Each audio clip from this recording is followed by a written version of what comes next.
very famous historian named Carol Preston. She's got a sister named Amy, but her mother's very sick with cancer.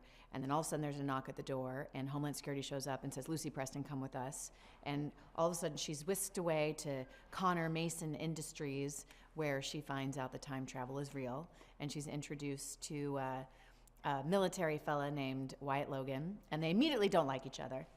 And they learn together that they have been commissioned to go on this adventure because this terrorist named Garcia Flynn has stolen the time machine and is going to wreak havoc on history, and they need this military guy and this historian to go along with the scientist who knows how to pilot the lifeboat, Rufus. And the three of them, who have never time traveled and really don't know what they're doing, but are whisked into this adventure, and we go back to figure out why the Hindenburg has not crashed.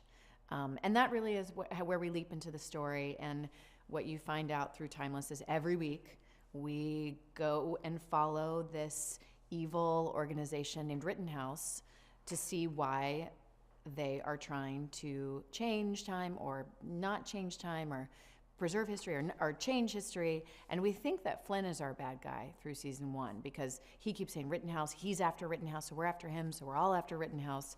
And then by the end of season 1, we find out that Flynn is we actually have the same bad guy that we're all fighting together. And then we pick up on season 2.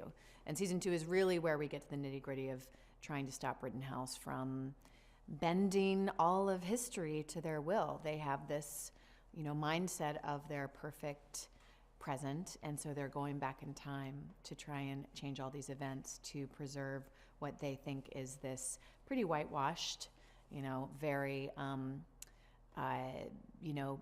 their idea of this utopian, which is basically keeping anyone who is different away.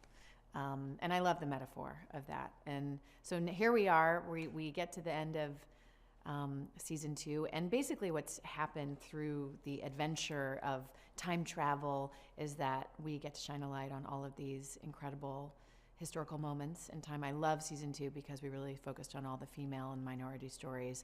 And really at the end of the day, it's about a family. Wyatt and Lucy and Rufus become a family. There's Gia, who is kind of the stay-at-home techie, and she progresses up and becomes a time traveler as well. We have Connor, we have Agent Christopher, who are kind of the mom and dad of the group, and they're back at home kind of preserving the missions. Mason gets to go on an adventure.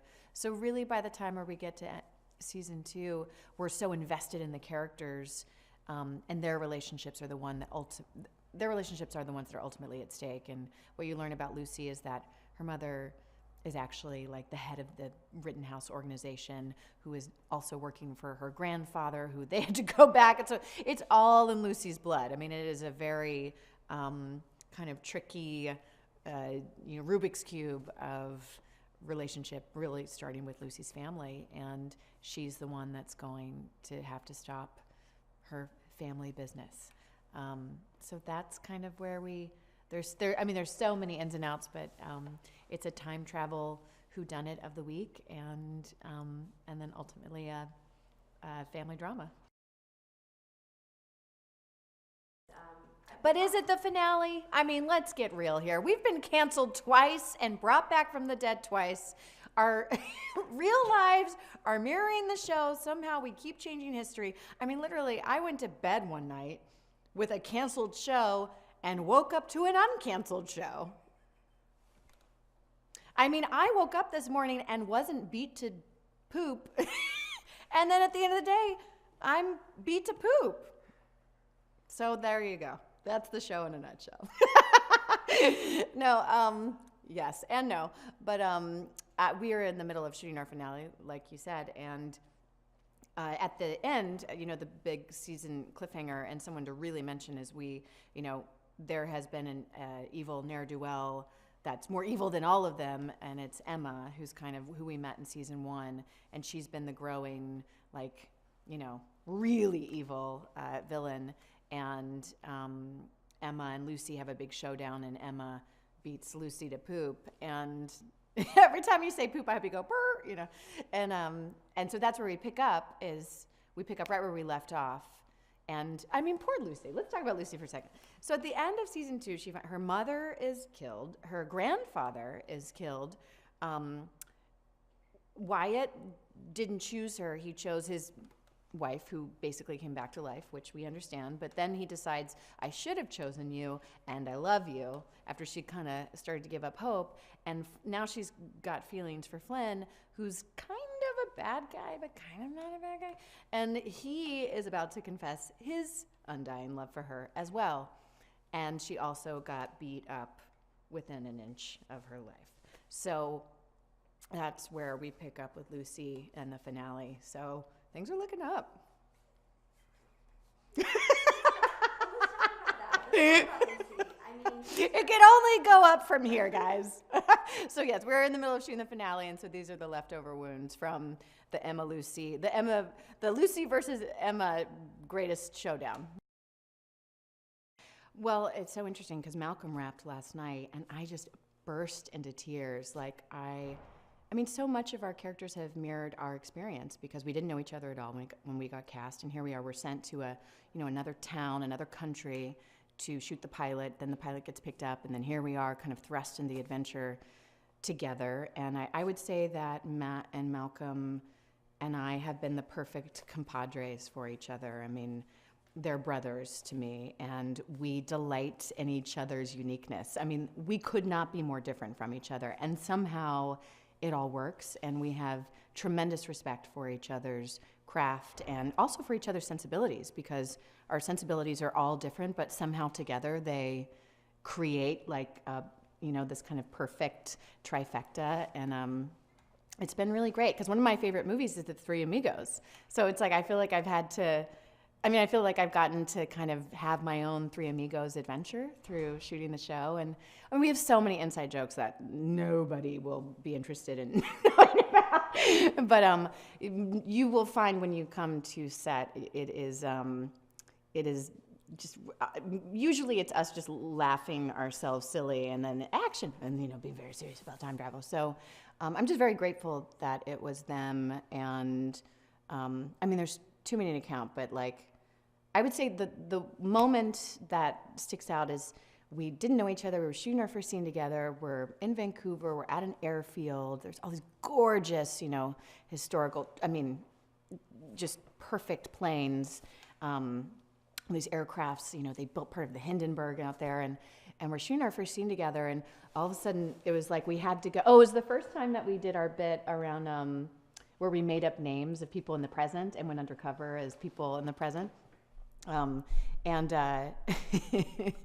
so right before that, we all turned to each other, and I went, moment before, and we jumped and did a thing, and we all did the same thing, and I was like, I think this is going to work out. So it was like we just had a chemistry, and we were all so excited to be there, and we just believe in the show. I mean, the show is putting good out in the world and educating people about our past, and we were educated through the show.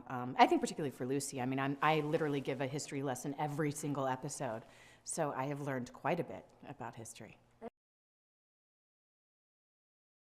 It's interesting because I have three episodes, but for different reasons that I would kind of point people towards if you were like, what's timeless, And I'd be like, well, if you want to get the full spectrum of the show, watch Bonnie and Clyde. It's got the romance, you have the personal effect of those characters, you really felt like you knew them, and also just the way everyone had their own adventure too, and the way that the show looked, I just thought it was the best of timeless, the dramatic, comedic moments, but really you felt like you were there. I'd say start there, but if you want the fun, just the all-out fun of the show, watch the Hollywoodland episode.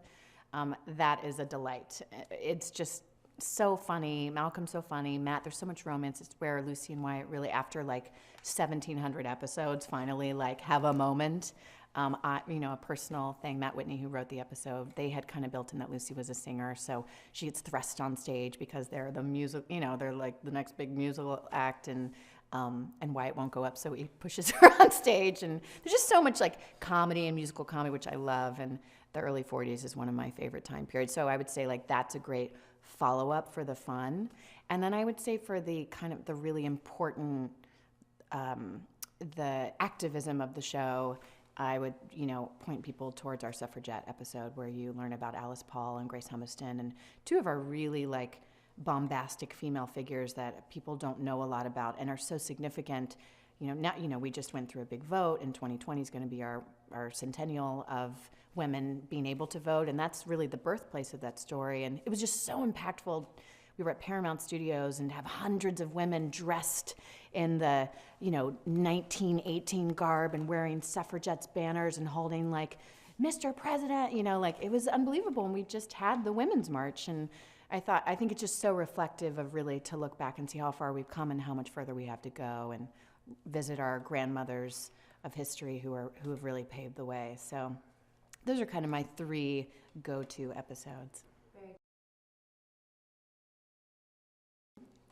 Our fans, I guess I've been acting for a very long time, and I say this over and over again as I keep particularly with Timeless, having this experience where I'm like, I've never seen this before. I've never felt this before. And I'm so curious about what it is, about why this show really just hooks into people's hearts. And I think there's an educational tool, but at the end of the day, nobody cares about anything if they don't care about the characters. So I think people really project themselves on to Lucy, Wyatt, and Rufus, and our other kind of supporting